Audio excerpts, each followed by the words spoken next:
Friends, అందరూ ఎలా ఉన్నారు? నేను ఈరోజు మీకోసం ఒక మంచి రెసిపీతో ముందుకొచ్చాను.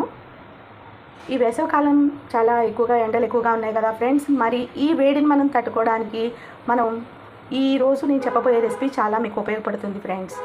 అది ఏంటనుకుంటున్నారా? ఇది మన బార్లీ జావా.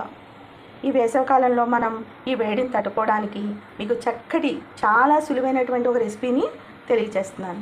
చూస్తున్నారు కదా ఫ్రెండ్స్, ఒక కప్పు మనం బార్లీ పౌడర్ తీసుకోవాలి ఫ్రెండ్స్. అదేవిధంగా దీనికి సాల్ట్, నలుపు కానీ లో సోడియం సాల్ట్ అంటారు దీన్ని. ఈ సాల్ట్ని మనం పింక్ సాల్ట్ అంటారు, చూసారా ఫ్రెండ్స్. దీంట్లో సాల్ట్ కొంచెం అంటే సోడియం తక్కువగా ఉంటుంది. ఆనియన్స్, ఒక లెమన్, అండ్ నేనేం చేశానంటే వాము, జీలకర్ర, సోంపు మరియు ధనియాలు ఇవన్నీ దోరగా వేయించిన ఈ పౌడర్ అనమాట. ఒక స్పూన్ తీసుకుంటే సరిపోతుంది. అలాగే కొంచెం ఫ్లేవర్కి కొరియాండర్. ఈ బార్లీ పౌడర్కి ఒక కప్పు తీసుకుంటే దానికి 3 కప్పులు నీళ్లు పోసుకోవాలి ఫ్రెండ్స్. దాన్ని ఉదయం కానీ ఈవినింగ్ కానీ మనం తీసుకుంటే చాలా చలవ చేస్తుంది ఫ్రెండ్స్. వేసవికాలంలో మనకి వేడి ఎక్కువగా ఉంటుంది కదా. బయట వేడి ఎక్కువగా ఉంటే మనకి శరీరం కూడా వేడి పెరుగుతుంది. కాబట్టి మనం ఈ రెసిపీని మనం ఫాలో అయినట్లయితే మనకి వేడి అనేది వాతావరణం నుంచి వచ్చేటువంటి ఈ వేడి సమస్య అనేది మనం తట్టుకోవచ్చు. ఒక కప్పుకి 3 కప్పులు నీళ్లు పోసుకోవాలి. రంగు కూడా మనకు కొంచెం మార్పు గమనిస్తాము.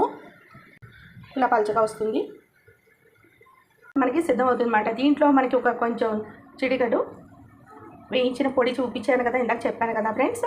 ఆ పొడి కలుపుకోవాలి. పచ్చి ఉల్లిపాయలు తరుక్కొని దాంట్లో మనకి కొంచెం వేడి గోరువెచ్చగా ఉన్న తర్వాత దీంట్లోకి మనం లెమన్ని సీడ్స్ తీసేసేయాలి.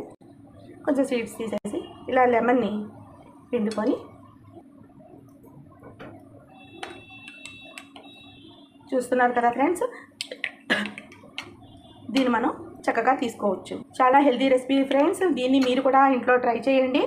మీరు మీ ఫీడ్బ్యాక్ కూడా నాకు పంపించండి.